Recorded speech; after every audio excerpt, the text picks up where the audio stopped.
Marxism is a working-class self-emancipation ideology and practice.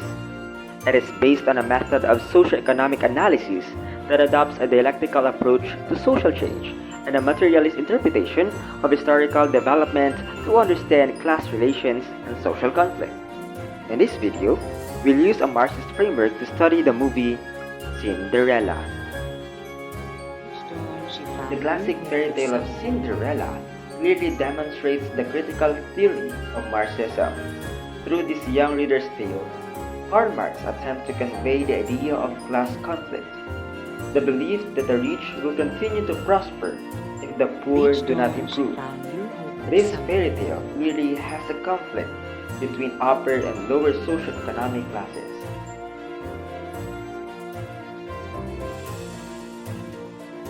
Cinderella, the main character in the film, represents the proletariat. The way she dresses, looks, and the way she was treated in the mansion by her stepmother and two stepsisters signify that she is classified under the working class. They always order her around to do the dishes, cook food, wash clothes, and clean the house. She is also friends with animals, especially with rats. Rats often symbolize wealth. This shows that indeed Cinderella has a low social status.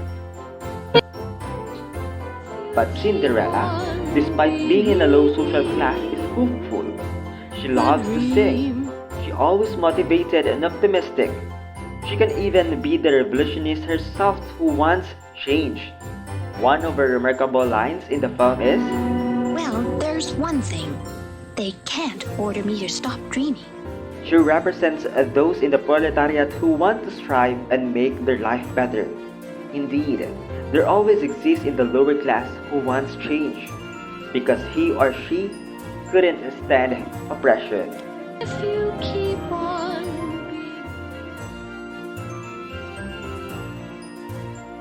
Gisela and Anastasia, step-sisters of Cinderella, together with her mother, her stepmom, were first introduced as members of bourgeoisie.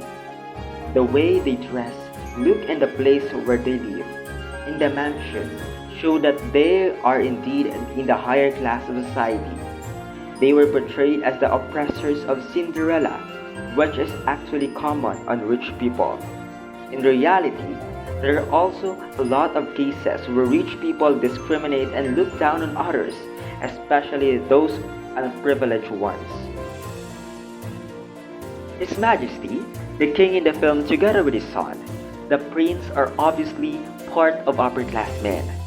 But the only difference is that they were not as worse as Cinderella's stepsisters and stepmom.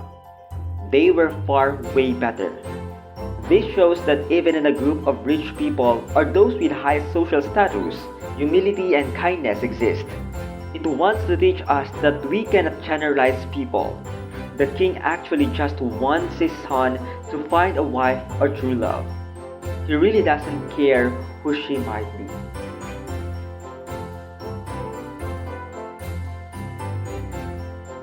The kingdom might be the hub for capitalism, considering that the royal family have the power, ownership, and most especially the control of the system.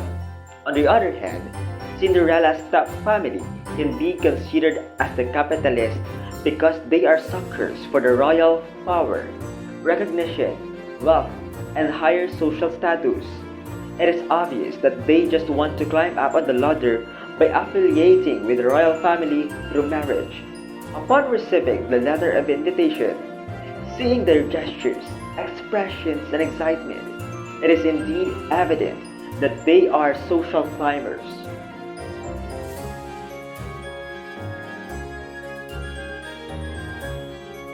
Cinderella's friends, the rats, are more likely the revolutionaries. Rats also represent proletariats, considering their nature and how most people look down at them, while Lucifer, the pet cat in the mansion, also represents the oppressors. How ironic to see rats fighting against the cat when in reality they are oftentimes just praised.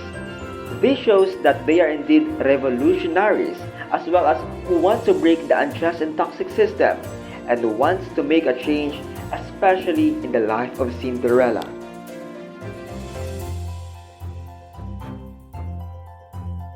Since Cinderella lives in poverty, while her stepmother enjoys luxury, capitalism plays a significant role in their relationship.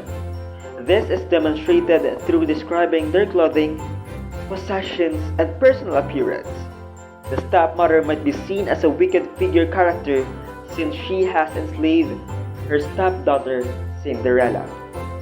Because she is now under the care of her wicked stepmother as a result of her father's death, the abuse she endures serves as a daily reminder of the irreparable wound she carries. The lady is a victim of oppression because she is forced to labor for long hours in unfavorable circumstances. While she is busy sewing garments by hand, her family attends upscale parties. Cinderella is also obliged to take care of their possessions, including the cat. This demonstrates how much the wealthy depend on the underclass to fulfill their obligations.